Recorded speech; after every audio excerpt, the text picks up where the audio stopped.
13 de dezembro de 1945. Prisão de Hamelin, Alemanha ocupada.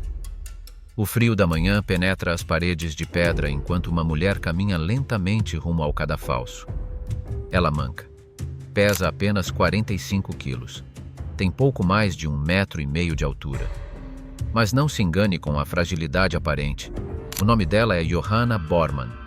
Foi uma das principais guardas de campos de concentração nazistas. Conhecida como a Mulher com os Cães, treinava animais para despedaçar prisioneiras indefesas ao menor comando. Agora, ela está prestes a morrer. O silêncio da prisão só é quebrado pelo som de seus passos, passos que a conduzem até o laço da justiça. Respire fundo e permaneça até o final deste vídeo, porque hoje você vai conhecer a história real de uma das mulheres mais cruéis do Terceiro Reich. Antes de começarmos, estamos rumo à meta de 1 milhão de inscritos. Parece distante, mas com a sua ajuda, podemos chegar lá. Inscreva-se agora, deixe seu like e faça parte dessa história. A origem de Johanna Bormann, o nascimento de uma criminosa. Em uma pequena vila rural, cercada por florestas e tradições centenárias, nascia uma criança que carregaria, no silêncio de sua origem modesta, a semente de algo sombrio. O mundo ainda era inocente aos horrores do século XX, e ninguém podia prever que aquela menina, em meio à calmaria da paisagem alemã, um dia se tornaria um dos rostos femininos do terror nazista. Johanna Bormann cresceu em um lar profundamente religioso, onde os preceitos da fé católica ditavam os ritmos da vida. A oração precedia cada refeição, e a moral cristã era ensinada não apenas nos sermões de domingo, mas nas regras inflexíveis da casa. Curiosamente, apesar dessa educação rígida, Johanna jamais frequentou uma escola. Foi moldada pelo trabalho doméstico, pela obediência e por um senso inabalável de dever, elementos que mais tarde seriam deturpados e colocados a serviço da barbárie. Ao atingir a juventude, Bormann encontrou trabalho em uma instituição psiquiátrica. Ali, longe dos olhos da sociedade, ela cuidava dos rejeitados, homens e mulheres perturbados, esquecidos, marginalizados. Por um salário que mal garantia a sobrevivência, entre 15 e 20 marcos por mês, ela alimentava pacientes, limpava feridas, trocava curativos e oferecia gestos de humanidade aos que já haviam perdido tudo. Aquela rotina silenciosa e compassiva contrastaria brutalmente com o destino que a esperava. Ninguém poderia imaginar que as mesmas mãos que um dia afagaram testas febris, tentando acalmar os delírios da dor e da solidão, seriam mais tarde responsáveis por destravar portões, acionar armas e soltar cães de ataque sobre prisioneiras indefesas. A transformação seria lenta, quase imperceptível, mas devastadora. Em janeiro de 1933, Adolf Hitler foi nomeado chanceler da Alemanha. O Partido Nacional Socialista, após anos de retórica agressiva e promessas infladas, finalmente conquista o poder. Para muitos alemães, era o renascimento da esperança, a promessa de estabilidade econômica, ordem social e um futuro glorioso para a Alemanha humilhada após a Primeira Guerra. O que poucos entenderam naquele momento foi que essa mudança política marcaria também uma transformação profunda da alma nacional. A ideologia nazista não apenas tomaria o controle do governo, ela se infiltraria nas escolas, nas igrejas, nas famílias e principalmente na mentalidade de cidadãos comuns. Embora o discurso oficial do regime pregasse que o lugar da mulher era no lar, a realidade prática revelava outra face do Terceiro Reich. De aproximadamente 40 milhões de mulheres que viviam na Alemanha nazista, cerca de 13 milhões estavam diretamente envolvidas nas estruturas organizacionais do partido. Elas não ficavam à margem, não eram apenas espectadoras, apoiavam com fervor os ideais do regime: a purificação racial, a superioridade germânica, a conquista territorial e a inevitável guerra total. Atendiam como secretárias nas repartições, ensinavam nas escolas doutrinadas, prestavam cuidados médicos em hospitais militares e colaboravam com a Gestapo e com o exército, e sobretudo serviam como guardas em campos de concentração. Campo de Lichtenburg. Ainda em 1938, aos 44 anos, Johanna Bormann tomou a decisão que marcaria de forma definitiva sua trajetória e a de milhares de mulheres que cruzariam seu caminho. Ela aceitou trabalhar como supervisora no campo de concentração de Lichtenburg, na Saxônia, um dos primeiros campos nazistas a abrigar exclusivamente prisioneiras. Sua motivação era direta, quase cínica: dinheiro. O salário oferecido pela SS era cerca de 10 vezes maior do que o que recebia no hospital psiquiátrico.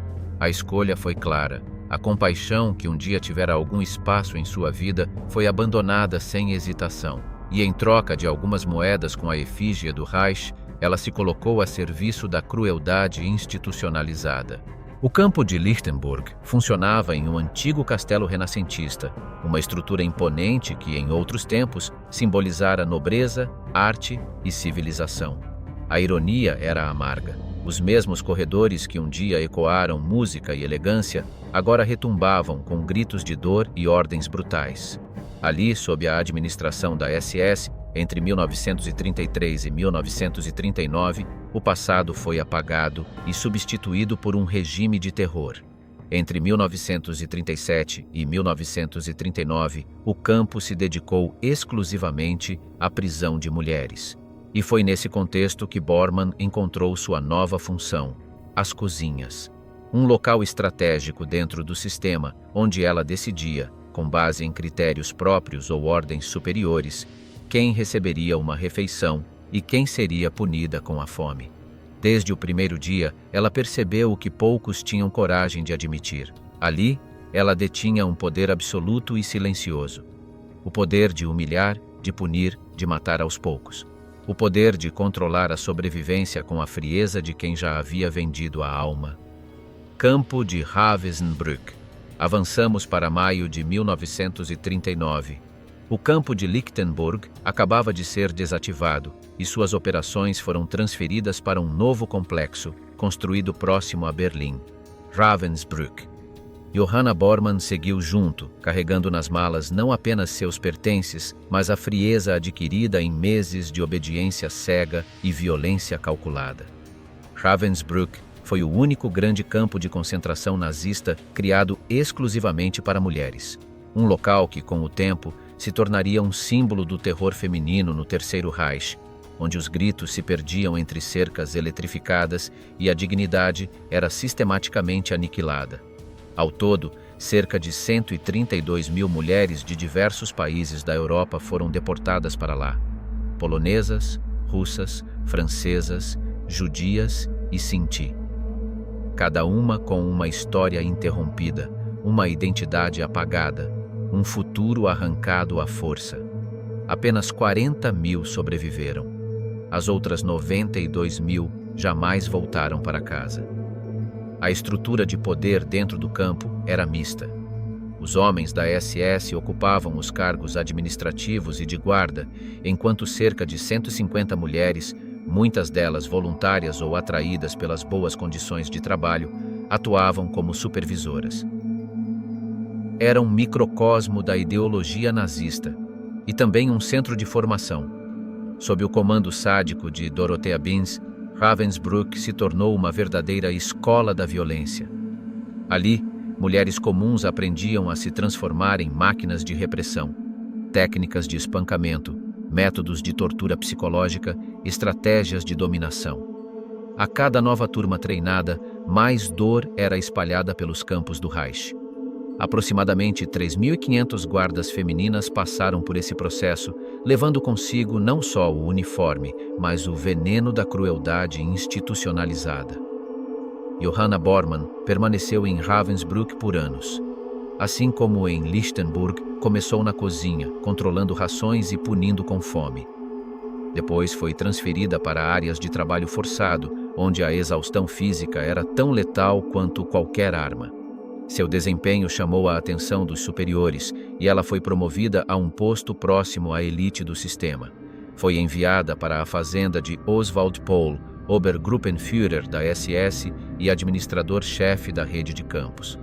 Lá, Bormann recebeu um companheiro que se tornaria parte inseparável de sua trajetória, um pastor alemão treinado para obedecer com precisão militar. e atacar com selvageria. Ela não apenas amava cães, ela os idolatrava por aquilo que exigia das prisioneiras, submissão absoluta.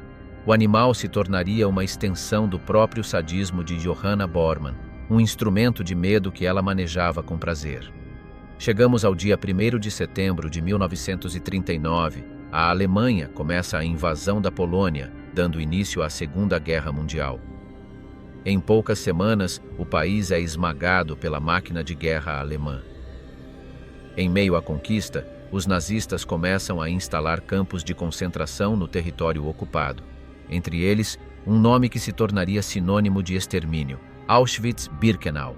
E para lá seria enviada Johanna Bormann, agora mais experiente, mais fria e mais perigosa. O auge do mal, ida para Auschwitz.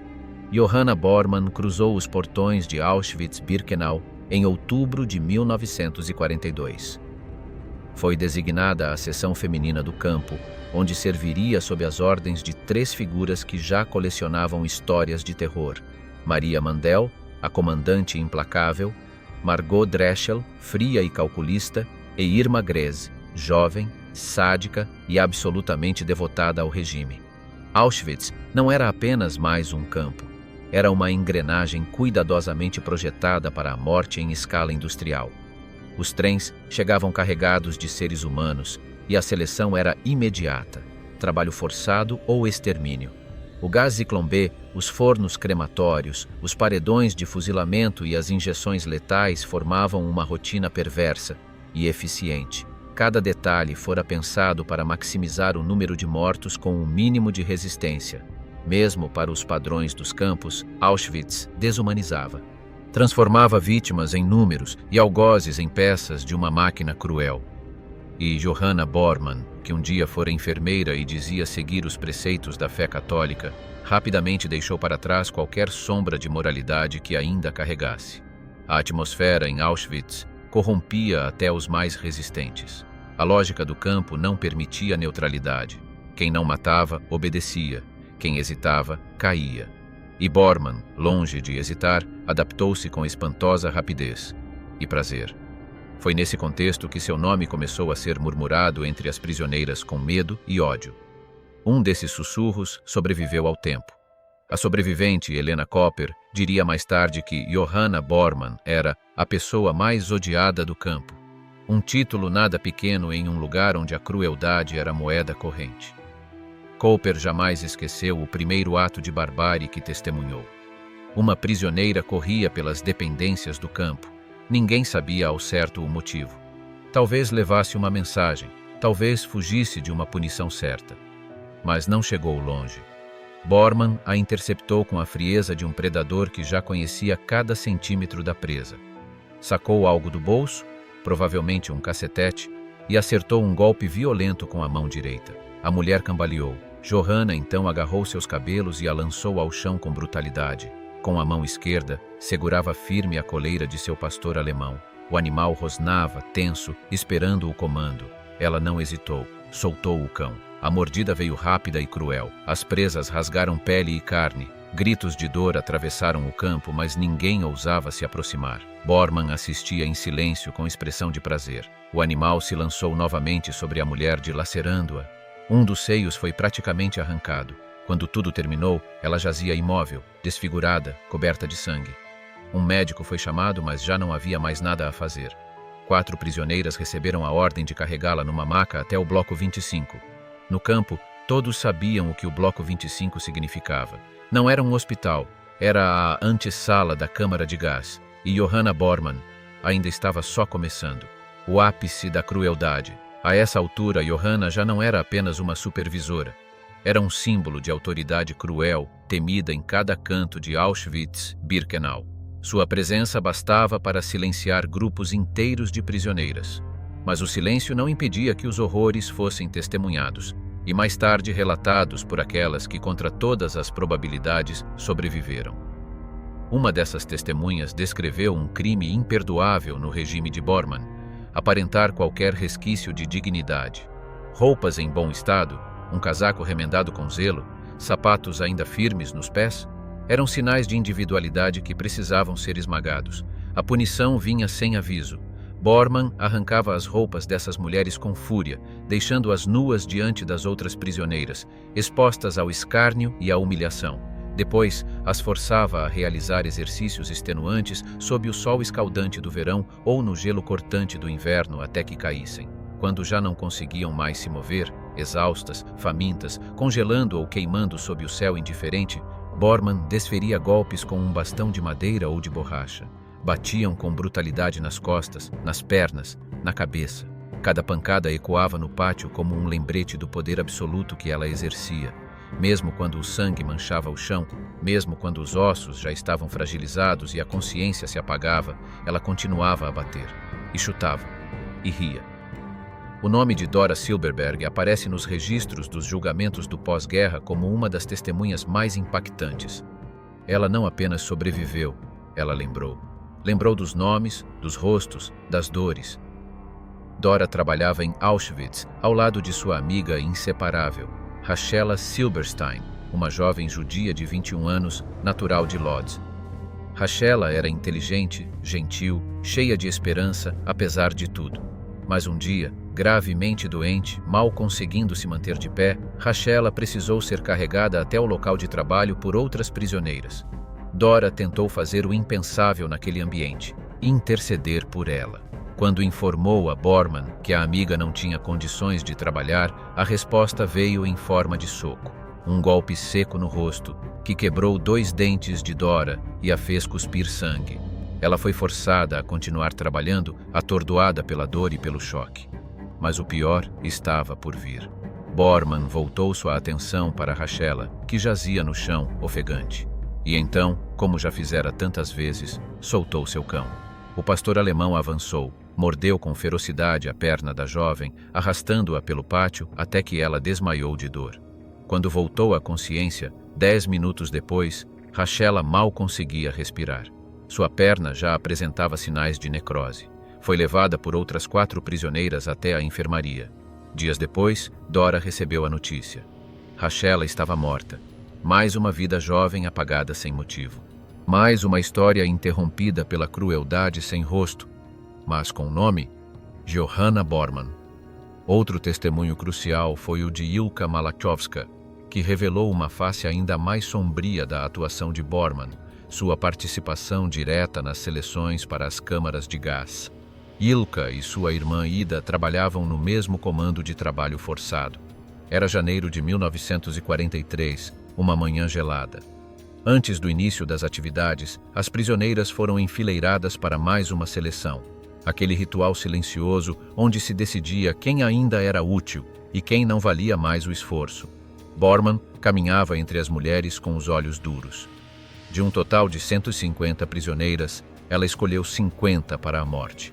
Entre elas estava Aida. Ilka tentou disfarçar o desespero, mas seus olhos encontraram os da irmã. Um último olhar, talvez uma última palavra. Nada que impedisse o destino. Ao retornar ao campo naquela noite, Ilka viu os caminhões, mulheres sendo levadas em direção ao crematório. Ida, sua irmã, estava entre elas. Ela nunca mais voltou. As cinzas de Aida se juntaram às de milhares de outras vítimas. E Johanna Bormann continuava lá, escolhendo, batendo, gritando, mandando, transformando Auschwitz em um matadouro feminino operado com zelo e disciplina.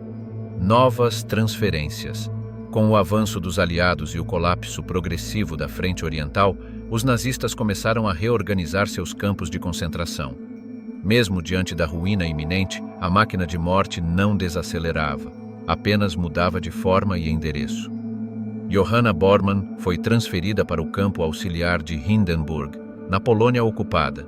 Nada mudou em sua conduta. Mesmo com o Reich em desintegração, ela continuava executando ordens com a mesma frieza e aplicando os métodos de punição que aprendera ao longo dos anos. A tortura, o espancamento, o uso do cão como arma, tudo seguia como antes. A guerra podia estar se voltando contra a da Alemanha, mas Bormann ainda tinha poder e fazia questão de usá-lo. Em janeiro de 1945, ela foi enviada de volta a Ravensbrück, o campo onde fora formada para servir ao terror nazista.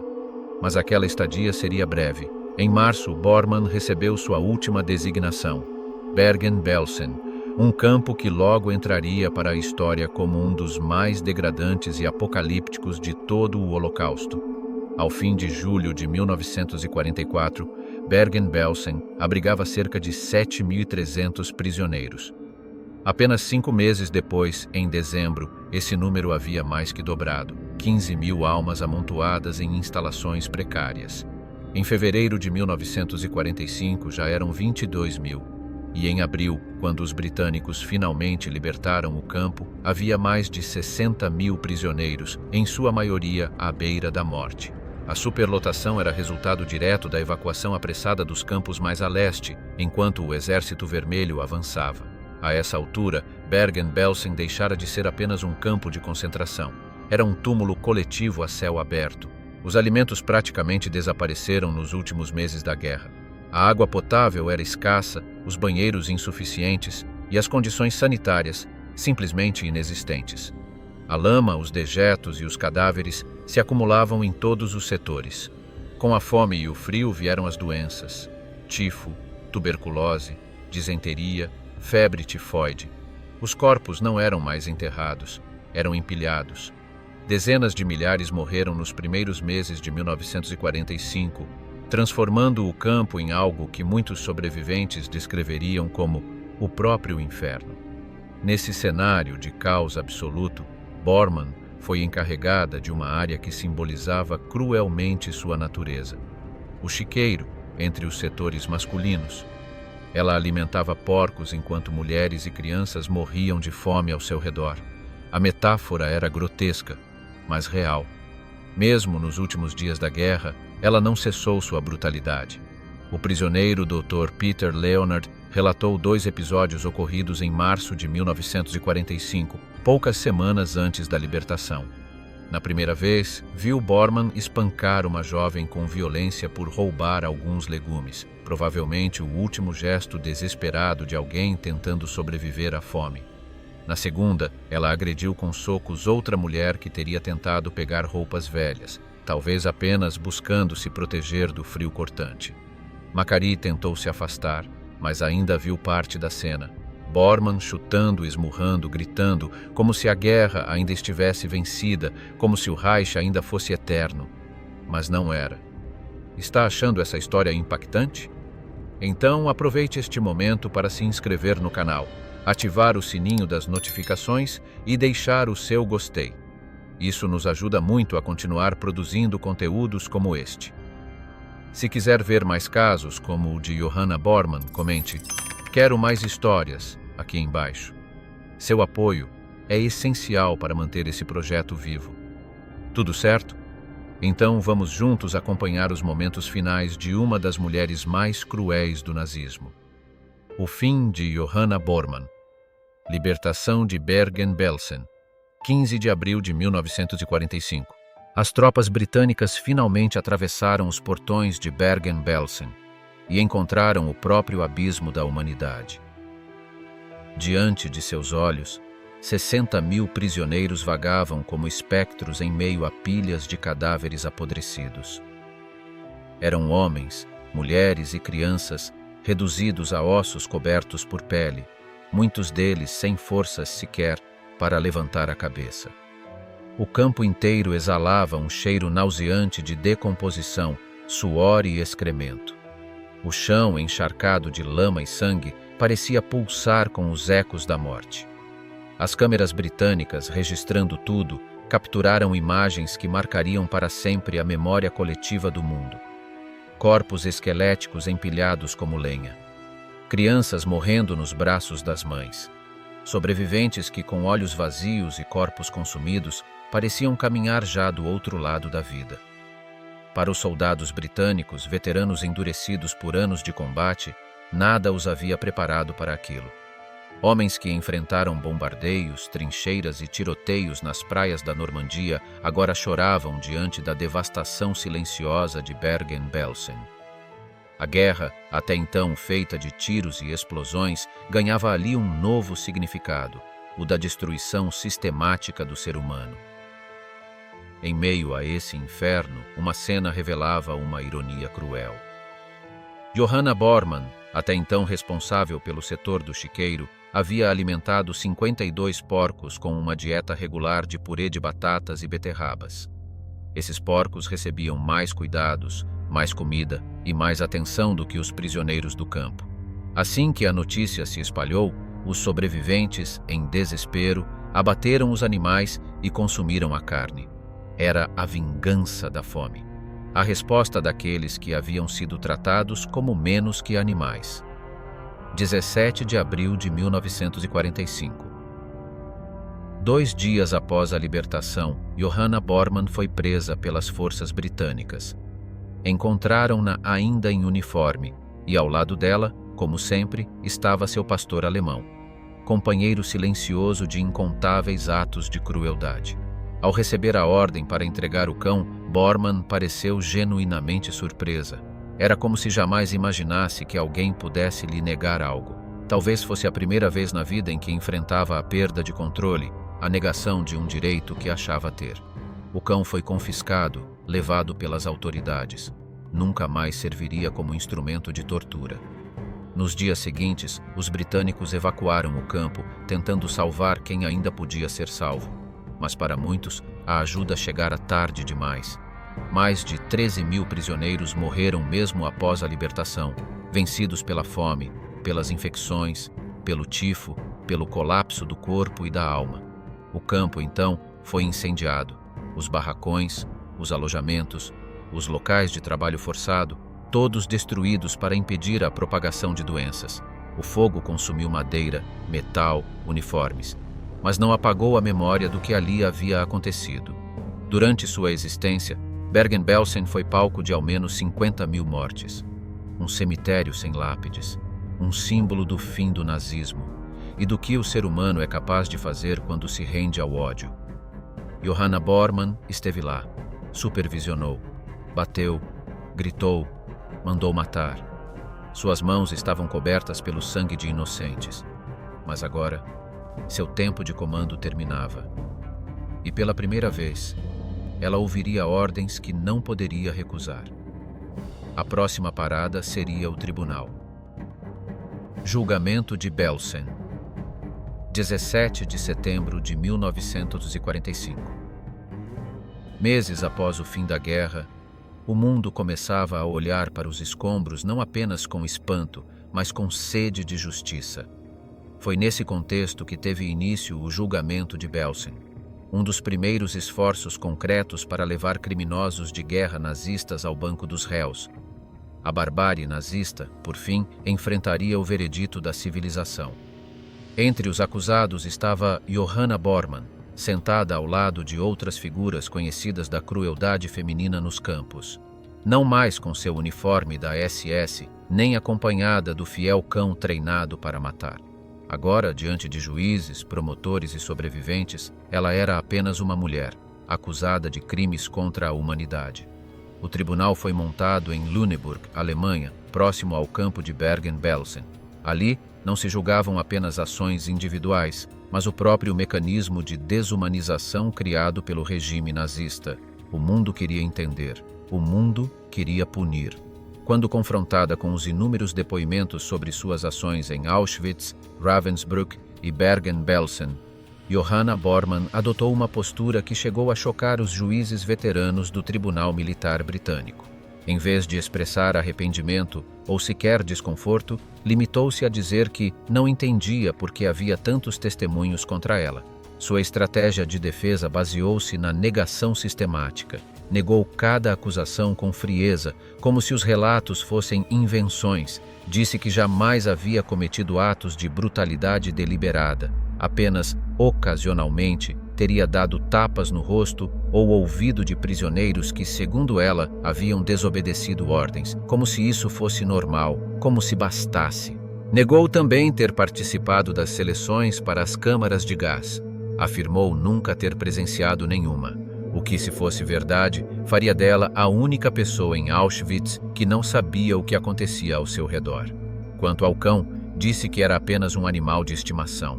Disse que nunca o usara como arma, que jamais dera ordens para atacar prisioneiras. Mas as testemunhas diziam outra coisa. Com detalhes, com dor, com coragem, os juízes não acreditaram em uma única palavra.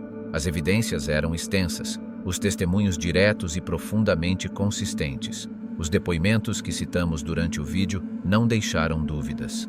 Cada testemunho era como um tijolo, construindo um retrato frio e meticuloso da verdadeira natureza de Johanna Bormann, uma mulher que não apenas participou do sistema nazista, mas que o encarnou em sua forma mais cruel, sem arrependimento, sem remorso, sem humanidade, e logo a sentença viria.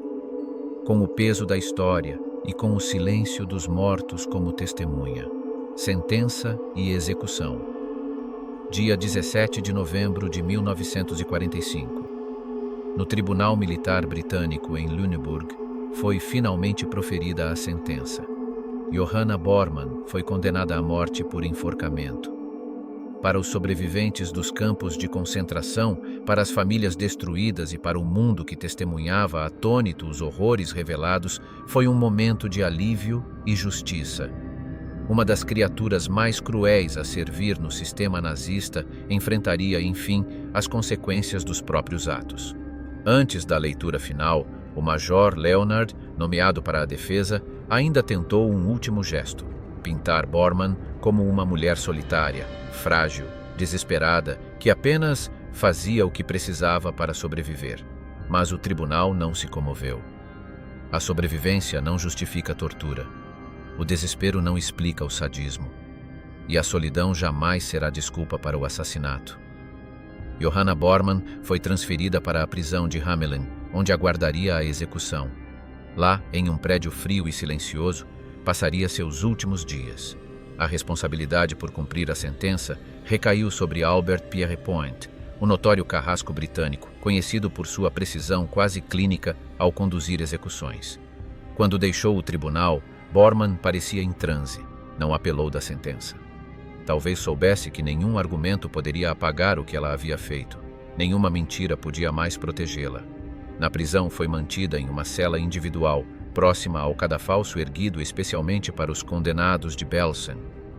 Pierrepoint estudou cuidadosamente seus dados físicos: peso, altura, estrutura corporal, para calcular a queda necessária que quebraria seu pescoço de forma instantânea. 13 de dezembro de 1945. Chegou o dia final. Johanna Bormann, com 52 anos, caminharia pela última vez. Pierrepoint a observou ao atravessar o corredor em direção ao cadafalso. Ela mancava. Estava visivelmente debilitada. Pesava apenas 45 quilos e tinha pouco mais de 1,50 kg de altura. Subiu na balança tremendo. Suas mãos estavam geladas. O medo, que tantas vezes ela infligira a outros, agora tomava conta dela. E então, no último instante, Bormann falou. Disse apenas: Ich habe Gefühle. Eu tenho sentimentos. Palavras que ecoaram no silêncio da câmara com uma carga insuportável de hipocrisia. Sentimentos. Da mulher que mandava cães atacar prisioneiras indefesas. Da mulher que espancava jovens até que seus corpos desfalecessem. Da mulher que apontava sem hesitação quem viveria e quem morreria. Falava de sentimentos depois de ter destruído os sentimentos de milhares de outras mulheres. Depois de ter reduzido a humanidade de suas vítimas a cinzas sem nome. Às 10h38 da manhã, Johanna Bormann foi levada ao cadafalso. Como determinava o protocolo, as mulheres seriam executadas antes dos homens. Elisabeth Volkenrath e Irma Grese foram as primeiras a morrer. Quando chegou sua vez, um capuz negro cobriu o rosto de Bormann. Foi conduzida ao X, marcado com giz, o ponto final de sua trajetória. Pierrepoint apertou o laço. A queda foi de 2,64 metros, milimetricamente calculada. O alçapão se abriu e Johanna Bormann morreu. Instantaneamente. Seu corpo foi cremado. suas cinzas dispersas sem cerimônia. Nenhum túmulo, nenhuma flor, nenhuma lembrança. Ela morreu como havia vivido seus últimos anos, sozinha, desprezada e odiada. Mas o verdadeiro legado não está na sua morte, está no eco das vozes que sobreviveram para testemunhar. O terror promovido por Bormann não foi um desvio isolado, mas parte consciente de um sistema arquitetado para desumanizar. Ela aceitou o papel que lhe foi dado e ampliou sua crueldade com prazer. Não foi coagida, foi voluntária, foi entusiasta, foi cúmplice ativa do mal. Cada agressão, cada ordem, cada olhar de desprezo direcionado a uma prisioneira, tudo foi uma escolha consciente, a escolha de se tornar um monstro. Mas o tempo, por fim, cobrou seu preço. E então, o que achou do vídeo de hoje? Já conhecia a história de Johanna Bormann? Tem alguma sugestão de temas para serem abordados aqui no canal? Deixe nos comentários, ficaremos felizes em saber suas opiniões. Muito obrigado por assistir até o final. Aproveite para se inscrever no canal, deixar o seu gostei e verificar se o sininho das notificações está ativado. Assim você não perde nenhum dos próximos conteúdos. E não saia daí, tem um vídeo aparecendo na sua tela agora com uma história igualmente impressionante.